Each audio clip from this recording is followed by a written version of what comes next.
அனைவருக்கும் வணக்கம் teachers. Dharmapuri star genius அகாடமியிலிருந்து இப்போ நம்ம வந்து பேப்பர் 1 பேப்பர் 2 எலிஜிபிள் டெஸ்ட் வந்து நமக்கு நோட்டிஃபிகேஷன் கொடுத்துருக்காங்க.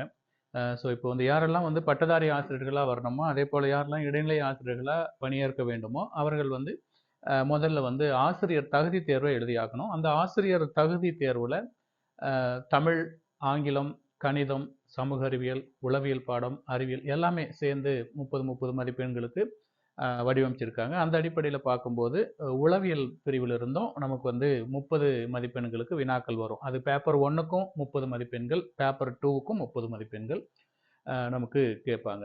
ஸோ அதை மையப்படுத்தி தான் அந்த 30 மதிப்பெண்களை நம்ம ஈஸியாக சைக்காலஜியில் இப்போ கோர் சப்ஜெக்ட் ஈஸியாக படித்து வாங்கிடுறோம். அதனால் ஸ்டார் ஜீனியஸ் அகாடமி மையத்திலிருந்து உளவியல் பாடப்பிரிவுக்காக வேண்டி நாம் கிளாஸ் ஸ்டார்ட் பண்ண போகிறோம். ஆக்சுவலி செப்டம்பர் 5ஆம் தேதி வந்து இந்த கிளாஸை ஸ்டார்ட் பண்ண போகிறோம். விநாயகர் சதுர்த்தி ஆகிய இந்த தினத்தில் நம்ம ஸ்டார்ட் பண்ண ஏற்கனவே சொல்லியிருந்தோம். மெட்டீரியல் ரெடி ஆகாதனால கிளாஸை கொஞ்சம் போஸ்ட்போன் பண்ணி ஆசிரியர் தினம் அன்னைக்கு செப்டம்பர் 5ஆம் தேதி நம்ம கிளாஸ் ஸ்டார்ட் பண்ண போகிறோம். ஸோ இதில் மெட்டீரியல் வந்து உங்களுக்கு எம்சிக்யூவோட புத்தகம் தயாராக ரெடி ஆகிட்டு இருக்குங்க. தொடர்ந்து நம்ம 10 யூனிட் கொடுத்துருக்காங்க. அதில் பேப்பர் 1 பேப்பர் 2 இது பழைய சிலபஸ் இருக்குது, புது சிலபஸ் ரெண்டையும் கம்பேர் பண்ணி பார்க்கும்போது டிஆர்பி போர்டை பொறுத்தவரையில் ஆசிரியர் தகுதி தேர்வுக்கு பேப்பர் 1ல் எந்த மாற்றமும் கொண்டு வரல. லாஸ்ட் இயர் வந்து பேப்பர் 2க்கு மட்டும் சில சேஞ்சஸை கொண்டு வந்திருந்தாங்க. ஸோ அதில் பார்ட் ஏ பார்ட் பின்னு ரெண்டாக பிரித்து பார்க்கும்போது பார்ட்டு பியை பொறுத்தவரையில் ஒரு புது கண்டென்ட் மாதிரி சில விஷயங்களை அதில் இன்வால்வ் பண்ணியிருந்தாங்க. ஸோ இதில் பார்த்தீங்கன்னா unit 8 பெடகாலஜி concerns part 1 part 2 part 8 8 9 10 3 யூனிட்டும் கற்றல் கற்பித்தல் முறைகளை மையப்படுத்தி அங்கே தேவைப்படக்கூடிய முன்னெடுப்புகளை மையப்படுத்தி அந்த யூனிட்ல கண்டென்ட்டை டிசைன் பண்ணியிருப்பாங்க. ஸோ நம்ம இந்த யூனிட்டோட கண்டென்ட் பார்த்தீங்கன்னா சுலபமான கண்டென்ட் தான் இருக்கும். என்ன அப்படின்னா டீச்சருக்கும் அதாவது லேர்னருக்கும் லேர்னிங்க்கும் உள்ள டிஃப்ரென்ஸ் என்ன அப்படின்னு ஆரம்பிச்சிருப்பாங்க. ஸோ பெடகாலஜி கன்சர்ன் பார்ட் 1 பொறுத்தவரையில் லேர்னிங்க்கும் லேர்னருக்கும் உள்ள டிஃப்ரென்ஸில் ஆரம்பிச்சிருப்பாங்க. அதுக்கப்புறம் பார்த்தீங்கன்னா ரெண்டாவது content children's with special need CWSN அதை கொடுத்துருப்பாங்க. இயலா குழந்தைகளுக்கு தேவைப்படக்கூடிய சிறப்பு கவனம் தேவைப்படும் குழந்தைகளுக்கான கல்வி முறைகளை பற்றி ரெண்டாவது கண்டென்ட் வச்சுருப்பாங்க. மூன்றாவது கண்டென்ட் பார்த்தீங்கன்னா மெத்தட் ஆஃப் டீச்சிங் கொடுத்துருப்பாங்க. என்னென்ன மெத்தடாலஜி எல்லாம் பயன்படுத்துகிறோம் அப்படிங்கிறத கொடுத்துருப்பாங்க. ஸோ அது வந்து டீச்சர் சென்டராக இருந்தாலும் சரி, சைல்ட் சென்டர் சம்மந்தப்பட்ட விஷயங்களாக இருந்தாலும் சரி, தொடர்ந்து ப்ராஜெக்ட் மெத்தடாக இருந்தாலும் சரி, அதெல்லாம் கொடுத்துருப்பாங்க. கோஆப்ரேட்டிவ் கொலாபரேட்டிவ் லேர்னிங் அதையும் சேர்த்து ஒரு பெரிய விஷயங்களை பார்ட் 1ல் டிஸ்கஸ் பண்ணியிருப்பாங்க. ஸோ நம்ம இப்போ லேர்னருக்கும் லேர்னிங்குள்ள அந்த டிஃப்ரென்ஸ் என்ன அதை இப்போ டிஸ்கஸ் பண்ணலை. ரெண்டாவதாக கொடுத்துங்கிற கண்டென்ட்டான சில்ட்ரன்ஸ் வித் ஸ்பெஷல் நீடு அதையும் டிஸ்கஸ் பண்ணல. ஸோ மெத்தடாலஜிஸை பற்றி பார்க்க போகிறோம். So different types of teaching methodology pedagogy கற்பித்தல் முறைகள் நிறைய இருக்குங்க. நாங்கள் ஒரு 20 மட்டும் லிஸ்ட் அவுட் பண்ணியிருக்கேன். சார் இந்த 20ம் படிக்கணுமா அப்படின்னா 100% படிக்கணும். இதில் பெரும்பாலான வினாக்கள் டைரக்ட் ஹிட்டாகவே ஆசிரியர் தேர்வு வாரியத்தால் இதுக்கு முந்தின ஆண்டுகளில் கேட்டிருக்காங்க. ஸோ இந்த 20 விஷயங்களை பார்க்கணும். நான் 20ம் ஜஸ்ட் ஒரு இன்ட்டு மாதிரி தாங்க எழுதியிருக்கேன். இதுக்கான மெட்டீரியலில் நம்ம கிளியர் கட்டாக கொடுத்துருக்கோம். ஸோ அதில் ஒன்று மட்டும் எக்ஸ்பிளைன் பண்ணி பார்க்கலாம் அப்படிங்கிற அடிப்படையில் ஒரு சின்ன டெமோ கிளாஸ் மாதிரி இதை நீங்கள் பயன்படுத்திக்கலாம்.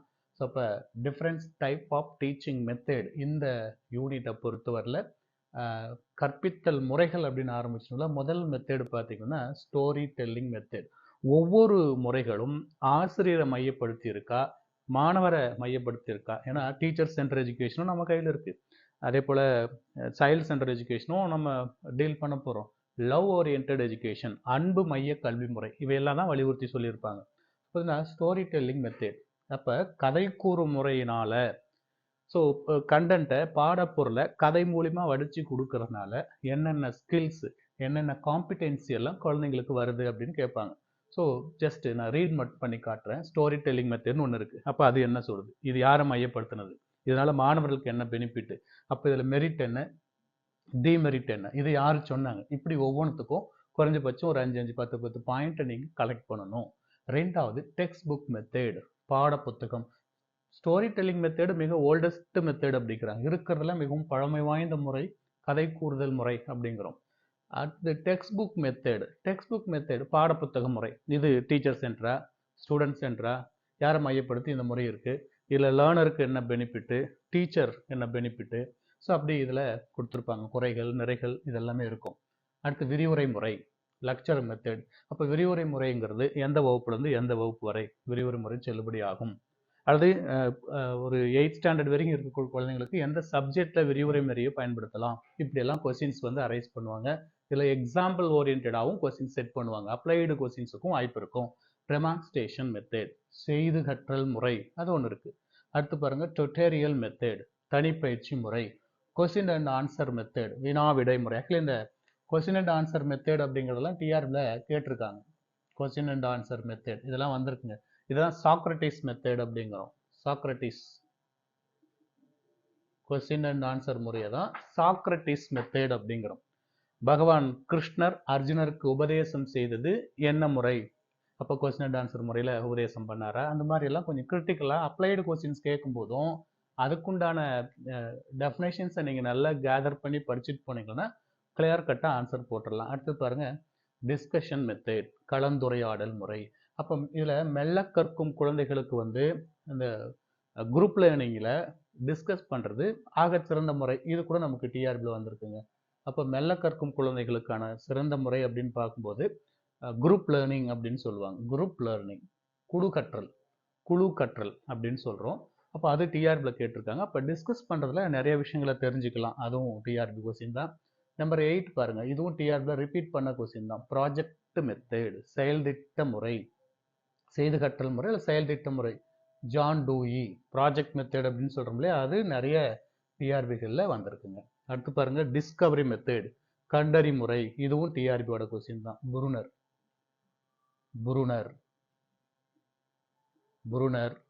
டிஸ்கவரின்னு வரும்போது புருனர்னு போடுறோம். யூரிஸ்டிக் அப்படின்னு வரும்போது ஆம்ஸ்ட்ராங் அப்படின்னு கொடுக்கணும்.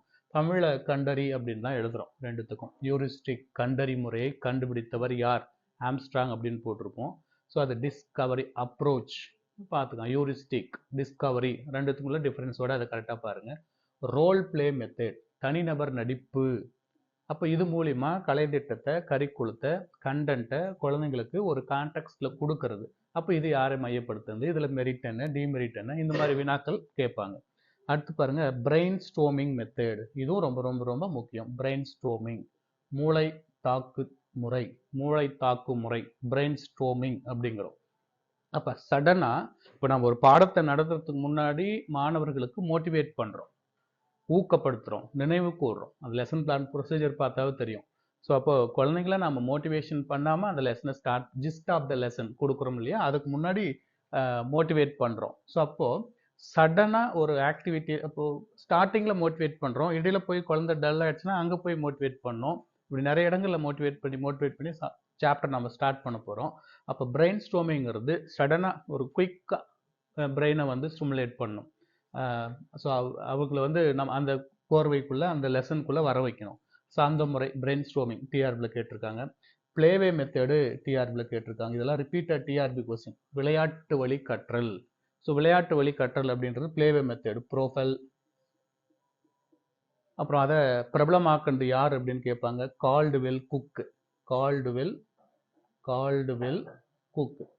விளையாட்டு வழி கற்றலை பிரபலமாக்கியவர் யார் அப்படின்னா கால்டுவெல் குக் அப்படின்னு போடணும். ஸோ இப்போ இங்கேயே ஒரு 12 முறைகள் கொடுத்துருக்காங்க. அதில் பாருங்கள் 6 question and answer TRB question, அதே போல் project, discussion, discovery, brainstorming, playway method, இது எல்லாமே தேர்வு வாரியத்தால் முந்தைய ஆண்டுகளில் கேட்கப்பட்ட வினா. டைரக்டாகவே. ஸோ அந்த லெஃப்ட் ரைட்டு அல்லது இங்கே நான் எழுதி போட்ட விஷயங்களில் கேள்வியாக கேட்டது. இன்னும் நீங்கள் உள்ளே போய் 1 by 1 என்னென்ன சொல்கிறாங்க அப்படிங்கிறதெல்லாம் பார்க்கணும். மெரிட்டு, டிமெரிட்டு, யாரை மையப்படுத்திருக்கு, அதுக்குன்னு டெஃபினேஷன் என்ன, ஒரு எக்ஸாம்பிள் ஓரியன்டாக கொடுத்துட்டு இது எந்த மெத்தடில் நடத்தினா சிறப்பாக இருக்கும். ஸோ அந்த மாதிரிலாம் நம்ம பயிற்சி எடுக்கணுங்க. இது எல்லாமே நீங்கள் டெஸ்ட்டு எழுத தான் நம்ம இதை தயார்படுத்த முடியும். ஸோ நமக்கு பொறுத்தவரையில் டெட்டு வந்து நவம்பர் மாதம் தான் நடக்க போகுதுங்க. இடையில ஒன்று ஒரு 70 நாள் நமக்கு குறைஞ்சபட்சம் டைம் இருக்குது. இந்த 70 days தமிழ் படிக்கணும், ஆங்கிலம் படிக்கணும், அறிவியல் படிக்கணும், கணிதம் படிக்கணும், சைக்காலஜி படிக்கணும். ஒருவேளை அங்கே சோசியல் மேஜர் உள்ளவங்க அல்லது தமிழ் ஆங்கிலம் எடுக்கிறவங்க 60 மார்க்கு சமூக அறிவில் ட்ரை பண்ணுறவங்களுக்கும் மேக்ஸு கட் ஆகி மற்ற எல்லா விஷயங்களும் படித்து இந்த விஷயங்களையும் சேர்ந்து படிச்சுட்டு போகணுங்க. அடுத்தது மாண்டிச்சோரி மெத்தட். இதுவும் நிறைய முறை டிஆர்பியில் கேட்டிருப்பாங்க. மாண்டிச்சோரி மெத்தட் அப்படிங்கிறது 1940 இத்தாலியிலிருந்து இந்தியா வந்து 12 ஆண்டு காலம் தங்கியிருந்து மந்த புத்தி உள்ள மனவளர்ச்சி குன்றிய குழந்தைகளுக்கு தசைப்பயிற்சி மூலமாக பல்வேறு மாற்றத்தை உண்டு பண்ணிட்டு போனவங்க அம்மையார் மரியா மாண்டிச்சோரி அப்படின்னு பார்ப்போம். இவங்க தான் டைட்டாட்டிக் அப்பாரட்டஸ், டைட்டாட்டிக் கருவி அப்படிங்கிற கருவியை, பிழையறி கருவி, எரர் ரெக்டிஃபையிங் இன்ஸ்ட்ருமெண்ட், டைட்டாட்டிக் கருவியை கண்டுபிடிச்சவங்க. கேசையார் டி பாமினி, கேசையர். ஸோ இப்போ அம்மையார் மரியா மாண்டிச்சோரி வந்து கேசிஆர் டி பாமினி குழந்தைகள் இல்லம் அப்படிங்கிறத தோற்றுவித்தாங்க. ஸோ இதோட 13வது பாயிண்ட்டுங்க. 14 பாருங்க, இண்டக்டிவ், 15 டிடக்டிவ். இது எல்லாமே கோர் சப்ஜெக்ட்லையுமே வருங்க. நம்ம மெத்தடாலஜி படிக்கிற போது இண்டக்டிவ் மெத்தட் விதி வருமுறை, டிடக்டிவ் மெத்தட் விதி வாத முறை அப்படின்னு சொல்லுவோம். விதி வருமுறை தெரியும் உங்களுக்கு. எர்பாஸ்டியன் ஸ்டெப்ஸ் என்ன வச்சு ஹெச்ன்னு போட்டுறேன். எர்பாஸ்டியன் ஸ்டெப்ஸ் என்ன வச்சுக்கிட்டீங்கன்னா விதி வருமுறையை கிளியர் பண்ணிக்கலாம். அதுதான் தெரியாத வகையில் தெரிந்தவையிலிருந்து தெரியாதவைக்கு, நோன் டு அன்னோன் அப்படின்னு போவோம். Known to unknown. அடுத்தது பார்த்தீங்கன்னா எப்படி வந்து தெரிஞ்சதுலேருந்து தெரியாததுக்கு போகிறோம். அதுக்கப்புறம் எளிய கருத்துலேருந்து சிக்கலான கருத்துக்கு, சிம்பிள் டு காம்ப்ளெக்ஸ் போவோம், கான்கிரீட் டு அப்ஸ்ட்ராக்ட் அப்படி போவோம். ரைட்டுங்களா? அப்போ சிறப்பு கருத்துலேருந்து பொது கருத்துக்கு போகிறது. ஸோ அந்த மாதிரி கொடுக்கறது எல்லாமே இண்டக்ஷன் மெத்தட்னு சொல்கிறோம். ஆனால் டிடக்ஷன் அப்படி கிடையாதுங்க. அப்போ பொது கருத்துல இருந்து ஜென்ரல் டு ஸ்பெசிபிக், இது ஸ்பெசிபிக் டு ஜென்ரல் அப்படின்னு போட்டுருக்காங்க. ஒரு சிறப்புல இருந்து பொதுவான விஷயங்களை பார்க்கறதும், ஜென்ரல் இருந்து ஸ்பெசிபிக்கு போறதும், பல்வேறு விவரங்களை திரட்டி அதுல இருந்து ஒரு முடிவுக்கு வர்றது. ஒரு முடிவுக்கு வந்ததுக்கு அப்புறம் எந்த பிரச்சனை வந்தாலும் நான் சால்வ் பண்ணிடுவேன் அப்படின்னு சொல்றது. ஸோ அப்போ ஸ்பெசிபிக் அப்ஜெக்டிவ்ஸ்க்கு போனீங்கன்னா டிடக்ஷன், ஸ்பெசிபிக்ல இருந்து ஜென்ரலுக்கு போனீங்கன்னா இண்டக்ஷன். ஸோ அது கொஞ்சம் எக்ஸாம்பிள் நிறைய கேட்பாங்க. சப்ஜெக்ட்ல லிங்க் பண்ணி இங்கே நிறைய அப்ளைடு கொஸ்டின் வரதுக்கு சான்சஸ் அதிகமாக இருக்குங்க. கிளாஸில் பார்க்கலாம் அதை. அடுத்து டால்டன் மெத்தட், வின்னட்கா மெத்தட், அமெரிக்கா மாயாசூஸ் மாகாணத்தில், ஹிலியானா மாகாணத்தில். ஸோ இந்த மாதிரி டால்டன் மெத்தடெல்லாம் எதுக்கு பயன்படுத்துகிறாங்க அப்படிங்கிறதெல்லாம் பார்க்கணும். டால்டன் மெத்தட் அப்படிங்கிறதும் பிஜி லெவல் டிஆர்பிகள் எல்லாம் கேட்டிருக்காங்க டால்டன் மெத்தட். அடுத்து பாருங்க, ப்ராப்ளம் சால்விங் மெத்தட், சிக்கல் தீர்க்கும் முறை, புதிர் தீர்த்தல், பிரச்சனைக்கு தீர்வு காணுதல். இது எல்லாமே டிஆர்பியோட கொஸ்டின் தான் கேட்டிருக்காங்க. ட்ரில் மெத்தட், தொடர் பயிற்சி, தொடர் பண்ணி கொடுக்கறது ட்ரில், அந்த மெத்தட் ஒன்று இருக்குங்க. தொடர் பயிற்சி முறை அப்படின்னு சொல்லியிருக்கு. ஸோ அது 18. 19 பாருங்க, என்கொயரி பேஸ்டு மெத்தட், விசாரணை அடிப்படையிலான கற்றல். அடுத்து 20 ஆக்டிவிட்டி பேஸ்டு, செயல்வெளி கற்றல். செயல்வெளி கற்றல் தான் ஜே கிருஷ்ணமூர்த்தி, அதை சொல்றோம், நம்ம அவரை சொல்றோம். என்கொயரி பேஸ்டு, விசாரணை அடிப்படையில் கற்றல். என்கொயரி இன்னும் இருக்கு, கோஆபரேட்டிவ், கொலாபரேட்டிவ், நிறைய சில மெத்தட்ஸ்லாம் இருக்குங்க. நான் ஒரு 20 வரைக்கும் ட்ரை பண்ணியிருக்கேன். ஸோ இங்கே எழுதி வச்சு சொல்கிறேன் ஒரு 20. இன்னும் அடுத்தடுத்த காணொலிகளில் டெப்த்தாக பார்க்கலாம். இப்போ என்கொயரி பேஸ்டு மெத்தடை மட்டும் ஒரு பிரீஃப் கிளாஸ் பார்க்கலாம். இந்த 20ஐயும் எக்ஸ்பிளைன் பண்ணணும். நான் ஒன்றை மட்டும் எடுத்து எக்ஸ்பிளைன் பண்ணுறேன். என்கொயரி பேஸ்டு மெத்தட், விசாரணை அடிப்படையிலான கற்றல் அப்படின்னா என்ன அப்படின்னு பார்க்குறோம். அப்போ என்கொயரி பேஸ்டு மெத்தட் அப்படிங்கிறது it is an approach by learning by doing. அப்போ விசாரணை அடிப்படையில் கற்றலுங்கிறது வேற ஒன்றும் புதுசாக கிடையாது. லேர்னிங் பை டூயிங், இங்கே சொல்லட்டுமா, லேர்னிங் பை டூயிங், செய்து கற்றல் முறை, ப்ராஜெக்ட் மெத்தட். இன்னொரு இடத்துல பார்த்தோம் ப்ராஜெக்ட், இங்கேயும் இருக்கு. அதே மாதிரி பார்த்தீங்கன்னா இங்கே பிரச்சனைக்கு தீர்வு காணுதல், இதெல்லாமே ப்ராஜெக்ட் பேஸ்டு வரக்கூடியது தான். அந்த அடிப்படையில் இருக்கிற இன்னொன்று தான் என்கொயரி பேஸ்டு மெத்தட், விசாரணை அடிப்படையிலான கற்றல். It is an approach by learning by doing. Learning by டூயிங்னா செய்து கற்றல், செய்து கற்றல் வழியாக நம்ம சில விவரங்களை சொல்லி கொடுக்கறது தான் இந்த இடத்துல இருக்குங்க.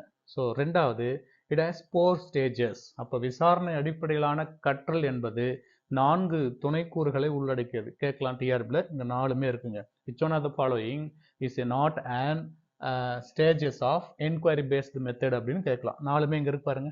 டயாகனலைஸ் த ப்ராப்ளம். அப்போ இந்த மெத்தடில் நம்ம டீச் பண்ணோம் அப்படின்னா டயக்னலைஸ் த ப்ராப்ளம், முதல்ல பிரச்சனை என்ன அப்படிங்கிறத டயக்னலைஸ் பண்ணணும்.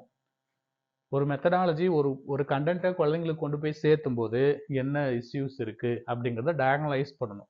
பிரச்சனையை என்ன டயக்னலைஸ் பண்ண, பிரச்சனையை அறிந்து கொள்ளுதல். ரெண்டாவது, அதை சால்வ் பண்றதுக்கான இன்ஃபர்மேஷனை கேதர் பண்ணணும். டேட்டா கலெக்ஷன், சேகரித்தல், விவரங்களை சேகரித்தல், விவரங்களை சேகரித்தல்.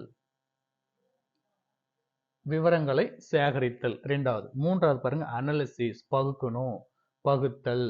இன்னும் இருக்கு பாருங்க, நம்ம 20 வட்டம் அனாலிசிஸ் மெத்தடு, சிந்தசிஸ் மெத்தடு, அது போல நிறைய இருக்குங்க. அப்ப விவரங்களை பகுத்தல், கன்க்ளூஷன், ஒரு முடிவுக்கு வர்றது. ஸோ இந்த 4 ஸ்டேஜஸ் இன்வால்வ் பண்ணி தான் விசாரணை அடிப்படையிலான கற்றலை வல்லுநர்கள் வந்து முன்னெடுக்கிறாங்க. ஸோ இது கேட்கலாம்.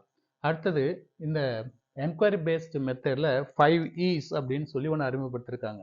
5 ஈக்கள். இப்போ ரீசெண்டாக டிஆர்பியில் இதை கேட்டிருப்பாங்க. 5 ஈல எந்த ஈ வராது ஆப்ஷனில் 5 ஈஸில் ஈக்கான விரிவாக்கத்தில் எது இல்லை அப்படிங்கிற மாதிரி ஒரு கேள்வி கேட்டிருப்பாங்க. ஃபார் இ ஃபார் என்கேஜ், ரைட்டுங்களா? அப்போது ஒவ்வொரு ஈக்கும் ஒரு விளக்கம் கொடுக்குறோம். என்கேஜ், அதுக்கப்புறம் எக்ஸ்ப்ளோர், இன்னொரு இ எக்ஸ்பிளைன், எலாபரேட், எவால்வேட். அப்படி ஒவ்வொரு ஈக்களுக்கும் உண்டான விவரங்களை இதில் பதிவு பண்ணியிருக்காங்க. ஸோ இதெல்லாம் நமக்கு எந்த நேரத்தில் வேணாலும் வினாவாக மாறும்போது இந்த கேள்வியை கேட்கலாம். அப்போ வந்து ஒரு கண்டென்ட்ல மாணவர்களுக்கு எவ்வளவு ஈடுபாடு இருக்கு அப்படின்னு பார்க்குறோம். என்கேஜ் அப்படின்னா ஈடுபாடு அப்படிங்கிறோம். அந்த பாட பொருளை நடத்துவதில், அந்த பாடங்களில் மாணவர்கள் இருக்கக்கூடிய ஈடுபாடு. ஸோ முதல் இ அப்படிங்கிறது ஈடுபாடு. ரெண்டாவது எக்ஸ்பிளைன், அதை வந்து விவரிக்கிறோம், விவரித்தல், விவரித்தல்.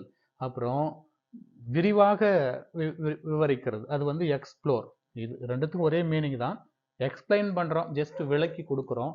எக்ஸ்ப்ளோர் எடுத்துக்காட்டுகளோட இன்னும் விரிவான விளக்கம் கொடுக்குறோம். எலாபரேட்டாக இன்னும் அதிகப்படியான விளக்கங்கள் கொடுக்கறது. ஃபைனலாக எவாலுவேட், மதிப்பீடு செய்து பார்க்கறது. ஸோ இதுதான் அந்த 5 ஈக்கள் இருக்கிறது. முதல்ல வந்து ஈடுபாடு இருக்கான்னு பார்க்குறோம், என்கேஜ். எக்ஸ்ப்ளோர் அப்படிங்கிறது ஆராயறது, எக்ஸ்பிளைன்னா விவரிக்கிறது, எலாபரேட்னா விரிவாக சொல்கிறது. இன்னொரு முறை நான் சொல்கிறேன் பாருங்க. என்கேஜ் ஈடுபாடு, எக்ஸ்ப்ளோர் ஆராய்தல். எழுதுறதுதான் எழுதிக்கலாமா? ஈடுபாடு, ஆராய்தல், விளக்கம், விரிவான விளக்கம், மதிப்பீடு, விரிவான விளக்கம், மதிப்பீடு. ஸோ இப்படி ஒவ்வொன்றுத்துக்கும் குறைஞ்சபட்சம் ஒரு 10 பாயிண்ட் 5 பாயிண்ட் எடுக்கும். நான் இப்போ என்கொயரி பேஸ்ட் மெத்தட் எடுத்தேன். அதில் பாருங்க, based on learning by doing, it has 4 stages. இதில் 5 E's பேஸ் பண்ணி கொண்டு வராங்க. ஸோ அந்த மாதிரி அப்போ என்கொயரி பேஸ்டு மெத்தடுங்கிறது லேர்னிங் பை டூயிங். அப்போ செய்து கற்றல் அப்படிங்கிறது யாரை மையப்படுத்துதுன்னா மாணவர்கள் தான் செஞ்சு பார்க்கணும். அப்போ சைல்ட் சென்டர் அப்ரோச்ல இது இருக்குது. அப்போ இந்த மாதிரி தான் நம்ம அந்த டேட்டாஸை கரெக்டாக கெஸ் பண்ணி எடுக்கணுங்க. ஸோ இது முதல் பகுதியில் பெடகாலஜி கன்சென்ஸ் யூனிட் 8 பார்ட் 1ல் டைப்ஸ் ஆஃப் டீச்சிங் மெத்தடாலஜியில் சில விஷயங்களை முன்னெடுத்து வச்சுருக்கோம். ஸோ தொடர்ந்து இதுக்கான டெஸ்ட்டு இந்த மாதிரிலாம் கொடுக்குறோம். நம்ம மையத்தில் செப்டம்பர் 5ஆம் தேதி வந்து கம்ப்ளீட் பேக்கேஜாக நம்ம கிளாஸை ஸ்டார்ட் பண்ண போகிறோம். ஸோ அந்த கிளாஸில் உங்களுக்கு மெட்டீரியல் கம்ப்ளீட்டாக எம்சிக்யூ ஃபார்மேட்லேயும் ப்ளஸ் மெட்டீரியல் ஃபார்மேட்லையும் மெட்டீரியலும் கொடுத்துருவோம். டெஸ்ட் பேட்ச் அவைலபிள், மெட்டீரியல் தனியாகவும் வாங்கிக்கலாம், கிளாஸும் ஜாயின் பண்ணி படிச்சுக்கலாம். ரெக்கார்டட் கிளாஸஸும் அவைலபிளாக இருக்குது. ஸோ தொடர்ந்து விருப்பம் உள்ள ஆசிரியர்கள் ஜாயின் பண்ணணும் அப்படின்னா மேலே நம்பர் கொடுத்துருக்கோம், அதை தொடர்பு கொண்டு மேலும் விவரங்களை நீங்கள் தெரிஞ்சுக்கலாம். ஸோ இது ஒரு மாடல் கிளாஸாக எடுத்துக்கலாம். தொடர்ந்து அடுத்தடுத்த பதிவுகளில் சந்திக்கலாம். Thank you teachers.